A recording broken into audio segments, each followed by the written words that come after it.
Rien n'est plus intéressant que de confronter l'annonce d'un projet à sa mise en œuvre concrète.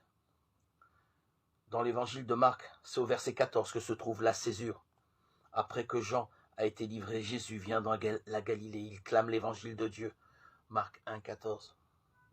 Pour la première fois, un avant et un après installe le principe de changement caractéristique du récit. Après s'être expliqué sur l'évangile de Jésus, l'évangile de Marc va donc raconter Jésus. Mais en ouvrant le récit, il prend soin de préciser que tout arrivera après que Jean eut été livré.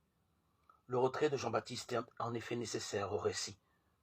Comment Jean-Baptiste pourrait-il être un simple personnage du récit alors qu'il a fonction attestatrice pour l'événement que Jésus est lui-même?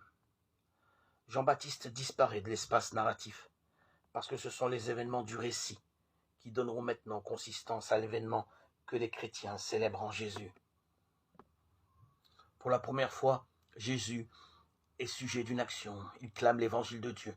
Après s'être expliqué sur l'importance que les chrétiens reconnaissent à Jésus, l'évangile de Marc va donc raconter ce qui se passe avec Jésus. Mais cette première action réveille évidemment l'affirmation du tout premier verset. Jésus clame l'évangile de Dieu, Marc 1, 14, dans le cadre d'un projet tout entier référé à l'évangile que Jésus est lui-même. Si l'évangile était un ensemble de contenus destinés à être communiqués à d'autres, il faudrait s'attendre à ce que Jésus formule ce message dans le récit.